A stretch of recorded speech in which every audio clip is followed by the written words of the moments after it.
You know, there's a specific kind of silence that fills a room when a man who has abandoned his children walks into it. It's a heavy, suffocating silence, thick with the judgment of everyone watching. I've sat across from thousands of people in my career, but there's something uniquely visceral about a father who just stops. Not because he died, not because he was forced away, but because he chose to close the door and keep walking. People want to scream at him, they want to call him names. And believe me, the names were flying before he even stepped foot on my stage. But I've learned over the years that if you only look at the what, you're missing the why. And without the why, you can't fix a damn thing. Mark is 42 years old. On paper, he had the American dream, a wife who loved him, 2 beautiful kids, a stable job, a mortgage. Then, one rainy Tuesday in November, he went out for a pack of gum and never came back. No note, no phone call, just a void where a father used to be. For 6 months, his family didn't know if he was dead or alive. When he finally surfaced, living in a trailer 2 states away, he didn't have an explanation. He just said he couldn't do it anymore. That's why we're here today. Everyone has already found him guilty. His wife wants blood. His parents are ashamed. The internet has branded him a coward. But I'm looking at him through the lens of 40 years of clinical experience, and I see a man who is vibrating with a terror he can't name. I see a man who didn't just walk away from his kids, he walked away from himself because he didn't know how to survive inside his own skin. My challenge today isn't just to hold his feet to the fire, though I'm certainly going to do that, but to figure out what happened in the silence of that man's mind that made him think his children were better off, with a hole in their hearts than with him in the house. Before the camera started rolling, I sat in my dressing room watching the raw footage of his wife, Sarah. She's a shell of a woman, vibrating with a mix of exhaustion and high-octane fury. You can see it in her eyes, the hypervigilance of a mother who has had to be both parents for half a year while wondering if she was a widow.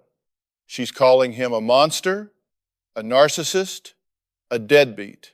Those are easy labels. They're comfortable labels because they make us feel superior. If he's a monster, then we don't have to understand him. We can just cast him out. But as I watched Mark sitting in the green room, I didn't see a man gloating or a man who didn't care. I saw a man who looked like he was waiting for an execution. He's slumped over, his hands shaking slightly, staring at the floor as if the answers to his life are written in the carpet fibers. He's 42, but he looks 60. There's a gray pallor to his skin that tells me he hasn't slept a full night since he left. That's the thing about running away. You take yourself with you. You can change your zip code, you can change your phone number, but you cannot outrun the man in the mirror. When I finally walked out onto that stage and looked him in the eye, the air in the studio was electric. The audience was ready to eat him alive. Sarah was sitting a few feet away from him, and the distance between them wasn't just physical, it was a canyon carved by 6 months of unanswered questions. I started by asking him a very simple question. What was going through your mind when you turned that key in the ignition and drove away from your 5-year-old daughter and your 7-year-old son? He couldn't even look at me. He mumbled something about pressure, about the walls closing in. That's the first thing people do when they're in a shame spiral. They use metaphors because the reality is too painful to articulate. I had to stop him right there. I told him, I don't want to hear about the walls, Mark. I want to hear about the people. I want to hear about the faces of those children who woke up the next morning and asked where Daddy was. I have to be the one to bridge that gap because right now he's disconnected. He's living in a state of psychological dissociation where he has convinced himself that he doesn't matter. It's a dangerous form of arrogance, actually. It's the arrogance of believing your absence doesn't leave a scar. Mark's story isn't just about a man leaving a family. It's about the slow, agonizing erosion of a human soul. To understand why a 2-year-old man walks out, you have to look at the 41 years that led up to it. We started digging into his history, and what we found was a pattern of quiet quitting life long before he actually physically left. He was a man who had been raised to be the provider, the rock, the one who never complained. His father was a hard man, the kind who thought emotions were a luxury for people who didn't have jobs. Mark grew up thinking that his only value was what he could provide, not who he was. So when the economy shifted and his business started struggling, he didn't see a financial problem. He saw a total failure of his identity. He felt like a fraud every time he walked through his front door. He felt like every hug from his children was a debt he couldn't pay back. He was drowning in his own perceived inadequacy, and instead of reaching for a life jacket, he decided to sink just somewhere else. I've seen this many times. It's a phenomenon where a person becomes so overwhelmed by the expectations of their role, husband, father, provider, that they begin to view their loved ones not as sources of joy, but as sources of pressure. Every "I love you" from his wife felt like a demand for more than he had to give. Every "Daddy, play with me" felt like a critique of his exhaustion. He told me that on that Tuesday, he was sitting in the driveway for 45 minutes, unable to breathe. He felt like if he walked into that house, he would literally shatter into a million pieces. In his twisted, broken logic, he thought that if he left, the pressure would stop, and his family would eventually find someone better to replace him. He told himself he was doing them a favor. That's the lie he lived on for 6 months. It's a lie that allows a man to sleep at night while his children cry for him. It's a defensive mechanism that turns a selfish act into a pseudo-martyrdom. My job today is to strip that lie away and make him look at the wreckage he left behind, not through the lens of his own pain, but through the lens of the people he destroyed. Sarah, on the other hand, was a different story. She wasn't just a victim. She was a woman who had been gaslit by silence. For years leading up to the exit, she knew something was wrong. She reached out. She tried to talk to him. She suggested therapy. And every time, he shut her down with a "I'm fine" or a "just tired." He had been leaving her for a decade, 1 inch at a time, withdrawing his heart until there was nothing left but a ghost in the house. When he finally left, it was just the final physical manifestation of a spiritual exit that had happened years ago. She's sitting on my stage now, and she's not just grieving the man who left, she's grieving the man she thought she married. She's angry because he took away her choice. He made a unilateral decision to blow up her life without giving her the courtesy of a conversation. I have to make Mark understand that his pain is no excuse for his cowardice. You can be hurting and still be a man of integrity. You can be struggling and still be a father. The two are not mutually exclusive, though he spent the last half year pretending they are. We're just getting started here. And the deeper we go, the more I realize that Mark isn't just running from his family, he's running from a ghost in his own past that he's never had the courage to face. I sat there and watched Mark as his wife Sarah began to describe the weeks leading up to his disappearance. It wasn't a sudden snap as much as he wanted to believe it was. It was a slow, agonizing leak. She talked about how he would come home from work and sit in his truck for an hour before coming inside. He would walk through the door, kiss her on the cheek, and then go straight to the basement or the garage. He was there, but he wasn't present. He was a hollowed out version of the man she had married. And that's what I wanted to dig into, that hollowed out space. I looked at Mark and I told him, "You didn't just leave your family in November. You left them a long time ago. You just finally took your body with you. I wanted to see if he could handle that truth. I wanted to see if he was ready to stop hiding behind the overwhelmed label and start looking at the character of the man he had become. You see, we all have an internal narrative, a story we tell ourselves about who we are and why we do what we do. Mark's narrative was that he was a failure who was dragging his family down. He had convinced himself that his absence was a gift to them. But that's not a narrative, that's a hallucination. It's a way to rationalize your own cowardice so you don't have to feel the weight of the pain you're causing. I started asking him about his father. I've found that the absent father syndrome often starts a generation or two back. It's like a baton that gets passed from one man to the next. Mark's father was a man of few words and even fewer emotions. He was the kind of man who thought that providing a paycheck was the beginning and the end of his responsibility as a parent. If there was food on the table and a roof over their heads, his job was done. There was no "I love you," no "I'm proud of you," and certainly no "I'm struggling." Mark grew up in a house where vulnerability was seen as a defect. He learned early on that if you have a problem, you swallow it. You don't talk about it, you don't share it, and you certainly don't ask for help. So when Mark's own life started to get messy, he didn't have the tools to deal with it. He only had one move in his playbook: shut down. I told him, "Mark, you're playing by an old set of rules that don't work in a modern marriage. You're trying to be a stone when your family needs a soul." The more we talked, the more the escalation phase of this tragedy became clear. It wasn't just the business failing, it was the crushing weight of the shoulds. I should be successful. I should be happy. I should be the hero. When he couldn't be those things, he felt like he had no right to exist in his own home. He described a moment about a month before he left when he was sitting at the dinner table watching his kids laugh. He told me he felt like an intruder. He felt like he was a dark cloud over their sunshine. That's a deep, dark psychological hole to be in. But here's the thing, it's also incredibly self-centered. When you're that wrapped up in your own perceived failure, you stop seeing the people around you as human beings with their own needs. You see them as judges.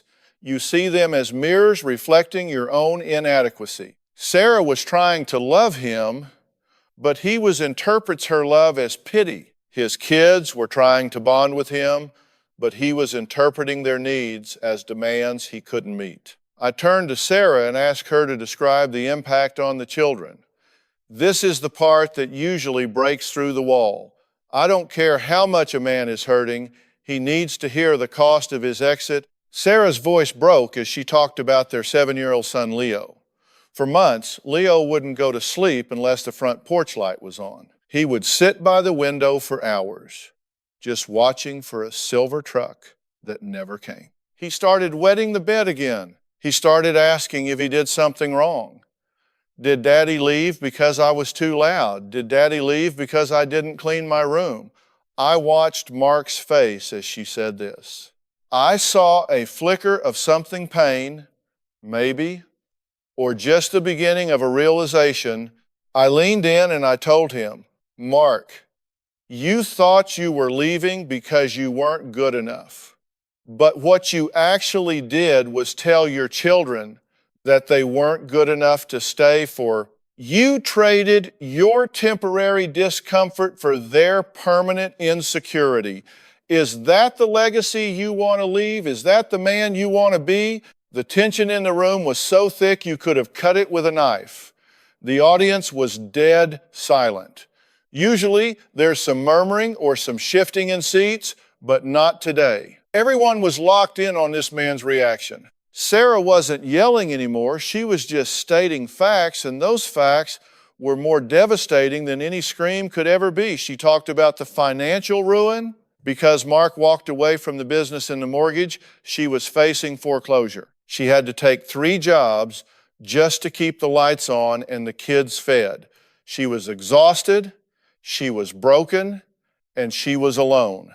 And the man who promised to protect her was sitting in a trailer 2 states away, finding himself I asked Mark, what exactly did you find out there, Mark? Did you find a version of yourself that is okay with your kids being homeless? Did you find a version of yourself that is okay with your wife working 20 hours a day while you decompress? He finally looked up at me, and his eyes were filled with tears. He said, I didn't think it would be this bad. I thought they would be better off. I told him, that's a lie, Mark. You didn't think they'd be better off. You just wanted the pain to stop, and you didn't care who you had to step on to make it happen. Let's call it what it is. It was an act of supreme selfishness masquerading as a sacrifice. That's the Dr. Phil moment people talk about. But it's not about being mean. It's about being accurate. You can't fix a problem if you're using the wrong language to describe it. He was calling it mercy. I was calling it abandonment. Until we agreed on the definition, we couldn't move forward. We moved into the details of the confrontation phase. I wanted to know about the phone calls he ignored. Sarah had called him hundreds of times in those first few weeks. She had left voicemails pleading for him to just tell her he was alive. He heard them. He listened to them. And then he deleted them. I asked him why. He said because hearing her voice made him feel guilty, and he couldn't handle the guilt. Think about that for a second. His desire to avoid a feeling was more important than his wife's sanity. His need to stay in his bubble of denial was more important than his children's need to know their father wasn't dead in a ditch somewhere. This is the core of the issue. Mark had become a slave to his own emotional comfort. He had spent his whole life avoiding the hard stuff. And when the hard stuff finally caught up to him, he folded like a house of cards. I've dealt with a lot of people who have what I call thin skin. They can't handle the friction of real life. They want everything to be smooth and easy, and when it's not, they think something is wrong. But life is friction. Marriage is friction. Parenting is definitely friction. Mark was a man who didn't know how to lean into the wind. He only knew how to run from it. I told him, you're 42 years old, Mark. It's time to grow up. It's time to realize that being a man isn't about never feeling weak. It's about what you do when you are weak. Do you stand your ground or do you tuck tail and run? Right now, your track record isn't looking too good. But the reason you're sitting in that chair is that I believe you can change. If I didn't think there was a spark of a father left in you, I wouldn't waste my breath. But that spark is buried under a mountain of shame, and we're going to have to dig it out, one painful shovelful at a time. I looked at Sarah, and I could see the conflict in her. Part of her wanted to forgive him because she remembered the man he used to be. Part of her wanted to never see his face again. She was caught in that limbo that abandonment creates. When someone dies, you have a funeral. You have closure. When someone walks out, you have a haunting. You're waiting for a ghost to come back to life. I told her, Sarah, you have to decide if you're waiting for Mark to come back or if you're waiting for a man who doesn't exist anymore. Because the Mark who left is a different man than the one sitting here today, and he's definitely a different man than the one who promised to love you forever. You have to protect your kids first. Their stability cannot be dependent on his discovery process. We had to set some hard boundaries right then and there. This wasn't going to be a happily ever after reunion just because he showed up on a TV show. This was going to be a long, slow climb out of a very deep hole. I've spent a lot of time talking to people who find themselves in what I call a shame spiral. Guilt is when you feel bad about something you did. Shame is when you feel bad about who you are. When a man like Mark starts to believe that his very existence is a burden to the people he loves, he enters a psychological dead zone. He stops trying to fix the problems and starts trying to erase himself from the equation. He sat there and tried to explain to me that he spent those 6 months in that trailer just staring at the walls, trying to figure out where it all went wrong. I had to stop him. I told him, Mark, staring at walls isn't a strategy, it's a hiding spot. You weren't trying to figure things out, you were trying to wait out the storm that you created. You were waiting for the world to forget you existed so you wouldn't have to face the music. But the music is playing now, and it's a funeral march for your family's trust. I looked over at Sarah, and she was gripping the armrest of her chair so hard her knuckles were white. She told me about the night she found out where he was. A friend of a friend had seen his truck at a campsite. She drove 3 hours in the middle of the night, leaving the kids with her mother, thinking she was going to have this cinematic reunion. She thought she'd find him injured or amnesiac or maybe even in the middle of a mental breakdown. She wanted there to be a reason that wasn't just him choosing to leave. When she got there and saw him sitting by a fire, drinking a beer and looking perfectly healthy, she said she felt like she had been hit by a freight train. He didn't run to her. He didn't cry. He just looked at her and said, "What are you doing here?" That right there is the cold reality of a man who has emotionally detached. He had built a wall so high that even his wife's face didn't register as a connection anymore. It registered as an intrusion on his peace. I asked Mark about that moment.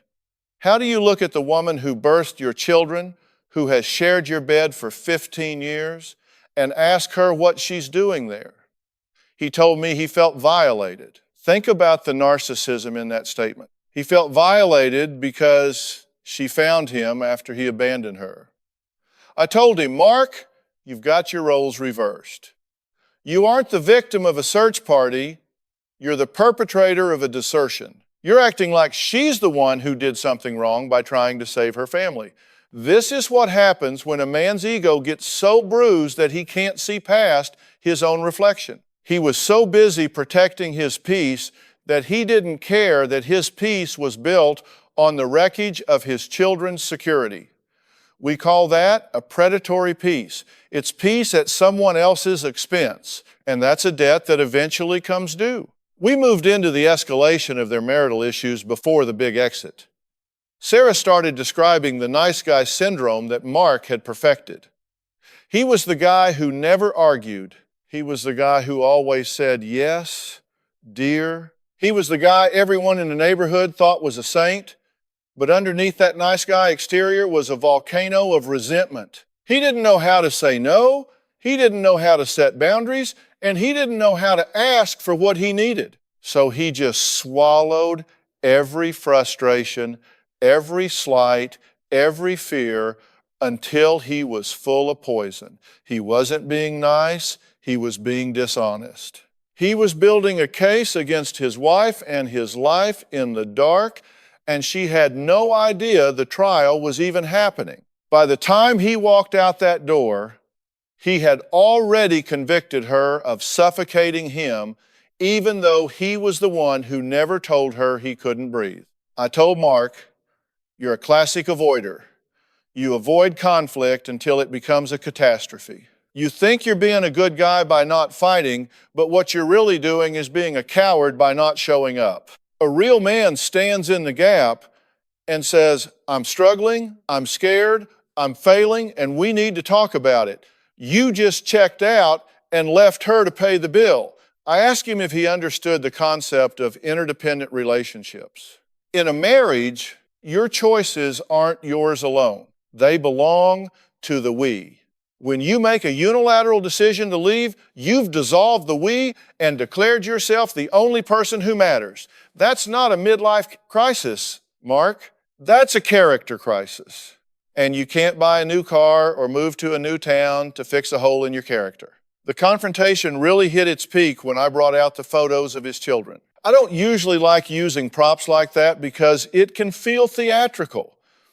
But with a man as detached as Mark, you have to bring the reality into the room. I showed him a picture of his son, Leo, sitting on the front porch. Sarah had taken it a month after Mark left. The boy looks 5 years older than he is. There's a hollow look in his eyes that no 7-year-old should ever have. I told Mark, "Look at that boy. Look at his eyes. He's not looking for a provider. He's not looking for a successful businessman. He's looking for his hero. And his hero decided that a trailer and a six-pack were more important than him. Mark started to break down then. It wasn't the loud, dramatic sobbing you see in movies. It was a quiet, ragged shaking. He finally admitted that he didn't leave because he thought they were better off. He left because he couldn't stand the way they looked at him. He couldn't stand the expectation of being daddy when he felt like a nothing. I told him, Mark, that's the definition of a father. A father is someone who stays even when he feels like a nothing. A father is someone who realizes that his children's need for him is greater than his need to feel good about himself. You put your feelings above their lives. You made your mood more important than their childhood. That's a heavy cross to carry, but you're going to have to carry it if you ever want to walk back into that house. I turned back to Sarah. I wanted to know what she wanted from today. Did she want him back, or did she want a divorce? She looked at him, and for the first time, I didn't see anger, I saw pity. She said, I don't know who you are. I'm looking at your face, and I recognize the features, but the man I loved wouldn't have done this. The man I loved would have fought for us. That's the most devastating thing a spouse can say. It's not I hate you, it's I don't recognize you. Mark had effectively erased his own history. He had traded 15 years of memories for 6 months of silence. I told him, you've got a long way to go to prove you're a safe person again. Right now, you're a flight risk. You're a guy who folds when the going gets tough. Why should she ever trust you with her heart or her children's hearts ever again? We had to talk about the outcome of his business failure too. He had lost their savings trying to keep a sinking ship afloat without telling Sarah. He had lied about the bank notices. He had lied about the taxes. He had created a house of cards, and when the wind blew, he ran instead of trying to catch the falling pieces. I told him, Mark, your business didn't fail because of the economy. It failed because you weren't all in. You were half-stepping it because you were afraid of failing, and by being afraid of failing, you guaranteed that you would. And then you did the same thing to your marriage. You were so afraid of being a bad husband that you became the worst kind of husband, the one who isn't there. We had to address the financial restitution. He had to realize that sorry doesn't pay the mortgage. He had to commit to a plan of extreme accountability. No more, I'm fine. No more, don't worry about it. From now on, his life had to be an open book. Sarah needed to have the password to every account, the key to every door, and the right to ask any question at any time. If he couldn't handle that level of transparency, then he wasn't ready to be a husband. The thing about an open book lifestyle is that most people who have spent their lives hiding find it absolutely terrifying. Mark looked like he wanted to crawl into a hole and pull the hole in after him. I told him, Mark, transparency isn't a punishment, it's a bridge. Right now, there is no bridge between you and Sarah. There is a jagged cliff on her side and a desert on yours. If you want to get back to her, you have to let her see every single step you take. You have to let her see your bank statements, your phone logs, and most importantly, your thoughts. No more of this, I'm fine garbage. If you're feeling like a failure, you say, I'm feeling like a failure. If you're feeling like running away again, you say, I'm scared right now and I want to bolt. Because the second you hide a feeling, you've started the engine of that truck again. You've already begun the process of leaving. I turned my attention back to the why of that trailer. I asked him, what was it about that cramped, lonely trailer that was more appealing than your beautiful home? He struggled for a minute. Then he said something that was actually honest. He said, in the trailer, no one expected anything from me. I didn't have to be a hero. I didn't even have to be a man. I could just be a body. That's the core of the regression. He had retreated to a state of psychological infancy. He wanted to go back to a time before he had responsibilities, before people were counting on him, But here's the reality. He's 42, not 4. You don't get to resign from being a father. You can quit a job. You can quit a hobby.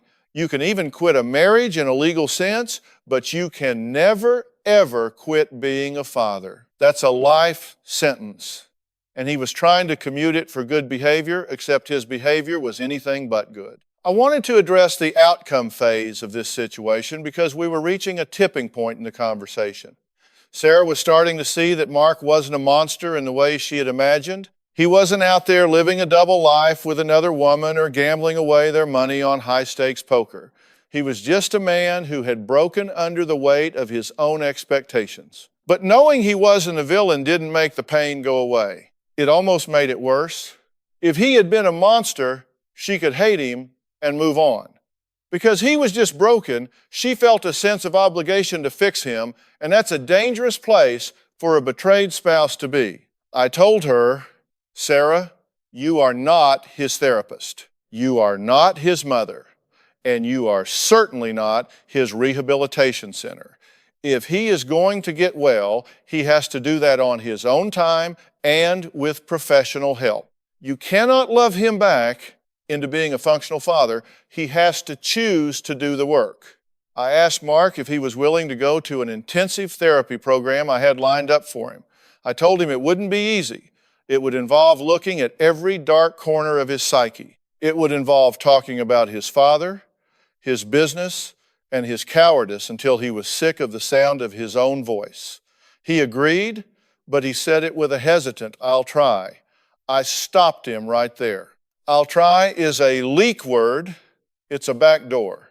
It's what people say when they want to give themselves an out if things get too hard. I told him, I don't want you to try, I want you to do. You've tried to be a husband for 15 years and look where it got us. Now you need to commit. You need to be a man of your word, even if your word is currently worth about 2 cents on the dollar. We then discussed the kids again. I asked him how he planned to look them in the eye. He said he didn't know. He said he was afraid they would hate him. I told him, Mark, they might, and they have every right to. You don't get to demand their love just because you showed up on a stage. You have to earn it back, one day at a time, for the next 20 years. You have to be there for every scraped knee, every bad grade, and every nightmare. You have to be the one who stays when it's boring, when it's hard, and when they're screaming that they hate you. That's the outcome we're looking for. It's not a happily ever after montage. It's a long, gritty process of rebuilding a foundation that you dynamited. I could see the audience shifting. There was a woman in the front row who was crying, and I suspected she had a mark in her own life.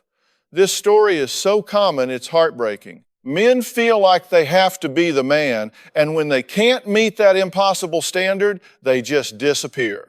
They think their absence is a quiet solution, but it's actually a loud, echoing scream that lasts for generations.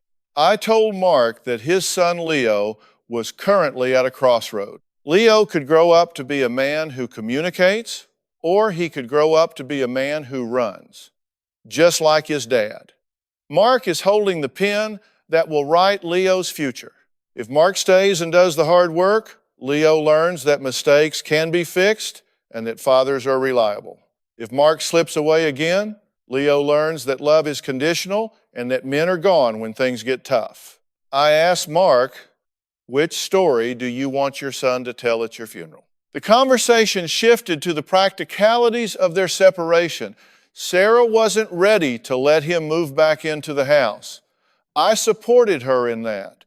I told Mark, you've been living in a trailer for 6 months. You can live in an apartment for another 6 while you prove yourself. You don't get to just slide back into your old recliner and act like nothing happened. You have to court your wife again. You have to interview for the job of dad all over again. We set up a plan for supervised visitation. We set up a plan for financial support.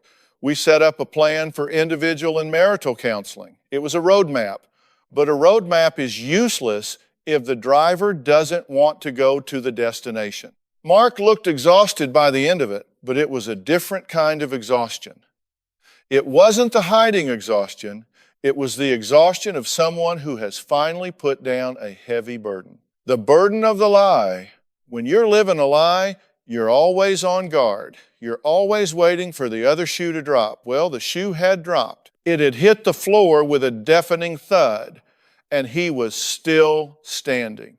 That's the breakthrough moment. When a person realizes that the truth didn't kill them, they finally start to live. I told him, Mark, the truth has set you free, but it has also made you responsible. You can't claim ignorance anymore. You know the damage you've done. You know the path back. The only question left is whether you have the want to. Because I can give you the how to, but the want to has to come from your own gut. I looked at Sarah one last time before we wrapped up. I asked her if she felt a little more grounded than she did when she walked out here. She nodded, wiped her eyes, and said she felt like she finally had a voice. That's why we do this. It's not just to fix the Marks of the world. It's to give the Sarahs their power back. She had spent 6 months wondering what she did wrong, why she wasn't enough to make him stay. Today, she realized it had nothing to do with her. It was his internal battle, and she just happened to be in the blast zone.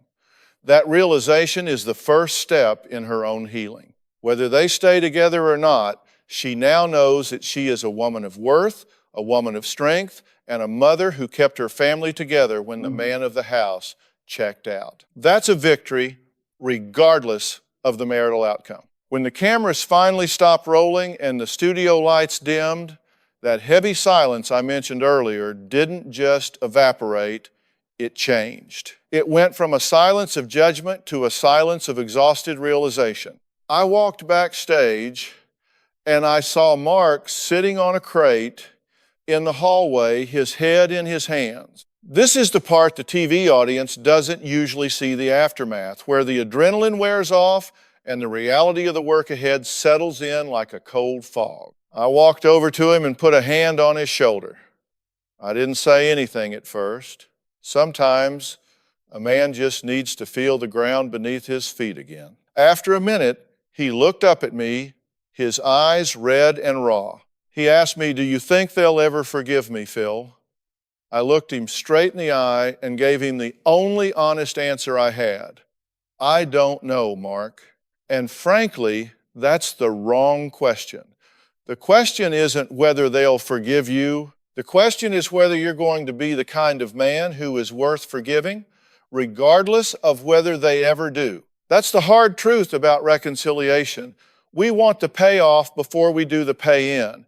We want the hug and the I love you before we've spent the years proving we won't leave again. I told him that for the next year, he had to be a ghost hunter. He had to hunt down every ghost of his own past, every insecurity, every lie he told himself about his father, every moment he chose to hide instead of speak, and he had to drag those ghosts into the light. Because if he didn't, they would just wait for the next time things got hard, and they would whisper in his ear that the truck was still in the driveway and the road was still open. I made sure he understood that our aftercare team wasn't just a suggestion, it was his lifeline.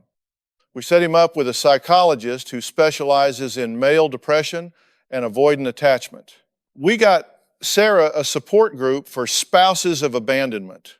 And most importantly, we set up a child psychologist for Leo and his sister. Because those kids are the real innocent bystanders in this car wreck. A few months later, I got an update from our producers. The road back wasn't a straight line. There were setbacks. Mark had a panic attack 3 weeks into therapy and almost checked out of the program. He felt overwhelmed by the mountain of debt and emotional damage he had to fix. But this time, instead of getting in his truck and driving 2 states away, he did something he had never done in 42 years. He called his therapist. He stayed. He sat in the discomfort. He leaned into the wind. That right there is where the outcome starts to shift. A man isn't defined by his fall. He's defined by how he gets back up. Sarah, to her credit, stayed firm. She didn't let him move back in for a long time. She made him earn every dinner, every conversation, and every supervised hour with the kids.